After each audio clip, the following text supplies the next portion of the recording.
Salutations, t'es de là, je suis le chef et aujourd'hui nous allons parler enfin, parce qu'on me le demande depuis je sais pas combien de temps, parler du film Demon Slayer, le train de l'infini, qui est sorti dans nos contrées françaises très récemment. J'ai pu le voir cette semaine, très impatient de le voir, mais en même temps j'étais pas méga hypé, mais j'étais curieux en tout cas de le voir.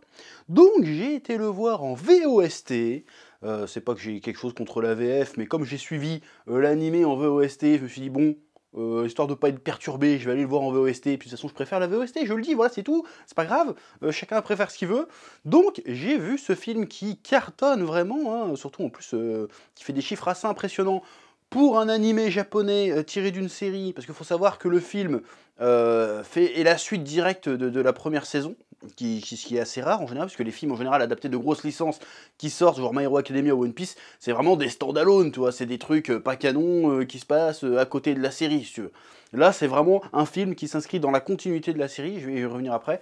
Donc du coup, c'était très étonnant qu'il fasse autant de scores, ce qui montre un peu le succès démesuré de l'animé Demon Slayer et aussi du manga par corollaire, j'ai envie de te dire. Donc voilà, c'est assez impressionnant.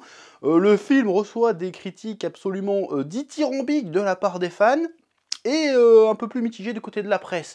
Du côté de la presse, je comprends, parce que, en fait, le problème, c'est que le film, c'est une suite, finalement. Le problème, j'ai même envie de te dire, le problème, c'est que c'est pas un film, c'est un long épisode, en fait. Et je vais me faire engueuler en disant ça, mais bref, qu'est-ce que j'ai penché de ce film? Eh ben, je l'ai apprécié. Je l'ai apprécié à bien des égards. Déjà, l'animation est vraiment de très haute voltige, de très bonne qualité, encore plus que dans l'animé, alors que l'animé était déjà vraiment top quali, comme disent les FDP, j'aime bien le mot, je dis jamais le mot quali, mais je le dis, voilà, top quali. Et là, ça prend vraiment un autre level. Putain, Ufotable, ils sont très très forts niveau animation, niveau mise en scène, niveau colorimétrie, tout ça, c'est vraiment très très beau à regarder. Donc visuellement, déjà, c'est une expérience, c'est un bonbon à regarder, vraiment. Je trouve même à bien des égards bien plus stylé que DBS Broly. Ouais, je fais des analogies qui n'ont pas vraiment de sens, mais enfin si, parce que finalement Dragon Ball Broly, c'était un peu l'autre gros film d'animation qui a cartonné il y a 1 an ou 2. Donc là, il y a des Demon Slayer qui sort et qui cartonne peut-être pas autant en France, mais qui cartonne quand même pas mal. Donc la comparaison est légitime finalement. Et vraiment, il est très très beau, la musique est très belle, les seiyuu sont incroyables, il y a de l'émotion, il y a de la chialade, ça marche. Le problème que j'ai avec le film, il est très bien, hein, mais je le trouve pas exceptionnel, enfin visuellement il est vraiment exceptionnel, il est très bien, mais le problème, comme je te le disais, c'est que c'est pas vraiment un film, c'est un épisode d'1h50. C'est-à-dire que le film commence, t'as aucun contexte de où ça s'est arrêté, il n'y a même pas un previously dans Demon Slayer, on prend pas le temps de t'expliquer c'est quoi des chasseurs de démons ou quoi que ce soit, on te dit direct, bon ça commence, là il y a Tanjiro, il y a, j'allais dire Yajirobe, mais pas du tout, il y a le cochon, j'ai oublié son nom, comment il s'appelle, et t'as Zenitsu qui vont faire une mission dans un train, on revoit pas qui leur donne l'ordre de mission, on te prend pas le temps de trop contextualiser, le film commence, nique ta race, tu connais la série, tu connais pas la série, c'est pas notre problème. Tu suis ce film cet épisode d'1h50 qui reprend tout l'arc du train de l'infini dans le manga, qui est un arc qui est peut-être l'arc où ça a commencé à péter, si j'ai pas de conneries, Demon Slayer version manga, parce que l'arc est très très bien, mais je trouve qu'il n'était pas spécialement... En fait, le défaut que je trouve au film, c'est que tu sens qu'ils ont tiré les choses en longueur. Tu vas me dire, ouais, mais c'est contre-intuitif ce que je suis en train de te dire. Parce que tu dis, bah, s'ils font un film, c'est que ça va forcément plus court que faire l'arc en 10 épisodes, tu vas me dire. Mais tu sens, parce que déjà, ils ont rajouté pas mal de scènes nécessaires, hein, la plupart du temps, hein, c'est pas ça que je remets en cause, mais tu sens que le truc était tiré pour faire 1h50, et parfois, je suis désolé, tu sens un petit peu des longueurs dans le récit, c'est-à-dire que des fois, ça a du mal à décoller. Voilà. Surtout que la troisième partie du film, parce que le film il est en quatrième partie du film, en fait, que le film est en 3 actes, 4 actes du coup, le quatrième acte du film, comme dans le manga, apparaît un peu comme un cheveu sur la soupe, mais dans un contexte de série, ça peut passer, ça passe beaucoup mieux dans un contexte de série. Je vais pas raconter ce qui se passe dans le film, même si je pense que tu l'as déjà vu, mais disons qu'il y a un méchant, le méchant final, si tu veux, apparaît dans le quatrième acte du film, alors qu'en fait il n'a pas du tout été annoncé ni amorcé avant. C'est vas-y, j'arrive, nique ta mère. Et c'est pas vraiment expliqué, c'est ce qu'il vient foutre là en plus. Mais après, le combat avec Rengoku est incroyable, est méga stylé, très touchant, très émouvant, tout ce que tu veux, très bien animé, c'est beau, t'as envie de chialer, ça joue avec tes émotions d'une manière incroyable. C'est ça la force de Demon Slayer d'ailleurs. Mais en termes de rythme, je l'ai trouvé un peu long à un moment donné. Alors t'en prends plein les mirettes, mais personnellement, je pense que tu peux enlever une demi-heure, 45 minutes de film et tu le rendrais beaucoup plus efficace. Pour moi, en termes de récit, encore une fois, en termes de pacing, comme disent nos amis anglo-saxons. Mais le film est très bien. C'est juste que des fois, t'as l'impression qu'ils remplissent. Voilà, il y avait un cahier des charges. Vas-y, on va raconter la chaîne, on va faire la scène avec le cochon qui rêve, qui n'est pas dans le manga, qui fait des trucs bizarres. J'appelle le cochon, mais j'oublie son nom. J'ai oublié son nom, je suis désolé.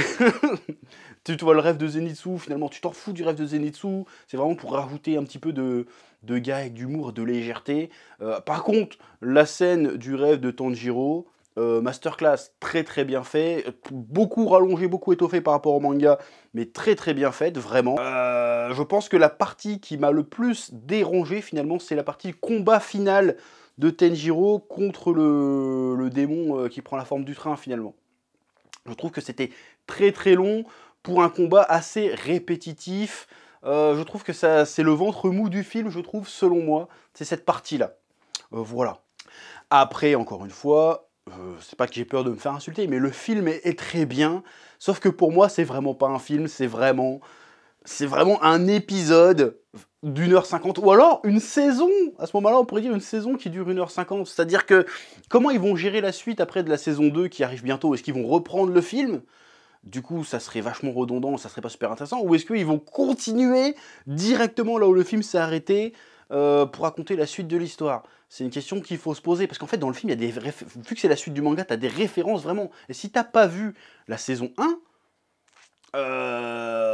tu peux pas vraiment rentrer dans le film, parce que tu connais pas les personnages, tu connais pas leurs pouvoirs, tu te manges tout dans la gueule. Pour ça que je trouve ça très bizarre de l'avoir sorti telle quelle en France, en fait. Parce qu'il y a plein de gens qui vont aller le voir et qui n'ont certainement pas suivi la série. Parce que la série cartonne, d'accord, mais ça fait pas tant que ça de public. C'est la démarche du film que je comprends pas. Au Japon, oui, je comprends, parce que la série était vraiment partout, c'était le buzz de ouf, tout ce que tu veux. Mais en France, même si la série a énormément de succès en France aussi, mais je trouve ça bizarre. C'est comme si tu regardes le film Pokémon à l'époque, parce que moi je suis de l'époque où Pokémon cartonnait sa mère la pute. Il y a eu le film Pokémon, mais quand t'arrives au début du film Pokémon, avant de voir la gueule de Mewtwo, si tu veux, t'as un petit résumé, c'est quoi les Pokémon, tu vois. Là non, c'est direct, vas-y, on envoie, et puis nique ta race. Je trouvais ça un peu bizarre, mais enfin bref, pourquoi pas. Mais à part ça, vraiment, le film est très beau visuellement, même dans ce qu'il raconte est très beau. Le personnage de Rengoku, même si au début il est un peu malaisant, est vraiment très intéressant, très attachant, très... Voilà, franchement, le film est... Pourtant, moi, je suis pas fragile, mais franchement, t'as des petites émotions. C'est ça la force de Demon Slayer, en fait, c'est que, en termes de shonen, si tu veux, ça n'invente strictement rien, mais vraiment. Et c'est vraiment pas péjoratif ce que je dis, c'est que ça n'invente rien, c'est hyper classique dans sa conception, si tu veux, dans son principe, Demon Slayer, mais dans son traitement du côté méga émotionnel, méga over the top, à chaque fois, les émotions, en fait, c'est tellement niais, mièvre, mais en même temps, c'est sincère. Du coup, ça, quand t'as des scènes de grosses chialades, bah ça fonctionne en fait. Ça fonctionne de ouf. Je veux pas spoiler, mais il y a une scène où il y a un petit enfant qui court après Tanjiro. Bon, je spoil, bon bah les couilles, en fait, finalement, voilà, t'as envie de chialer, tu dis putain, c'est trop triste. Et ça marche, c'est le côté vraiment Demon Slayer, c'est ça sa plus-value, c'est le côté émotionnel. Et dans ce sens-là, ça me fait penser, et encore une fois, et certains qui vont me dire que je suis fou, que je comprends rien, que je raconte de la merde, mais ça me fait beaucoup penser à Saint Seiya, en fait. Que Saint Seiya, c'est un peu ça aussi, hein. Ok, il y a le côté épique, Cosmos, Moyasé, je sais pas quoi, là, mais il y a le côté vachement, vas-y, on chiale des grosses larmes et tout, grosse émotion, gros drame, grosse tragédie, gros sentiments. Et ça me fait penser un peu à ça, Demon Slayer, finalement, ce côté-là, en plus exagéré et en plus sublimé, parce que vraiment la direction artistique du film est incroyable, et de la série aussi, avec les musiques, l'animation, les seiyuu, tu sens qu'ils chialent vraiment quand ils déclament leur texte. Voilà, le film est une expérience d'animation sympathique, mais il faut être dans le délire Demon Slayer. Si t'es pas dans le délire Demon Slayer, va pas voir le film. Si c'est pas ta série préférée, si t'es pas à fond dans le manga... voilà, c'est vraiment un film qui s'adresse, en fait, finalement, aux impatients de la saison 2, en fait, qui veulent savoir ce qui se passe entre la saison 1 et la saison 2, si c'est ce qui va se passer, je sais pas encore, et qui veulent avoir la suite de l'histoire, parce que, en fait, la saison 1 s'arrête vraiment au début, et en fait, vous allez prendre le train, fin de la saison, annonce du film.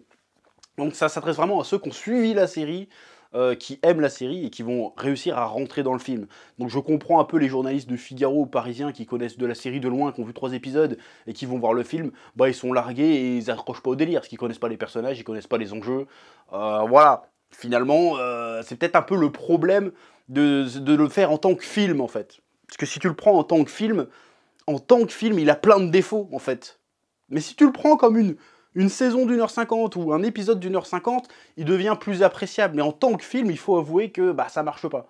Rien que le concept situation initiale, péripétie, machin, tu n'as pas d'enjeu, en fait. Finalement, tu étais là, ouais, il est où l'enjeu, pourquoi ils font ça, en tant que film, ça marche vraiment pas. C'est un épisode d'1h50, il faut se dire. Mais bref, j'ai kiffé. Demon Slayer, le train de l'infini. Encore une fois, je le répète, visuellement, émotionnellement, tout y est, c'était vraiment très réussi. Donc finalement, je pinaille, mais j'ai passé un très bon moment devant ce film.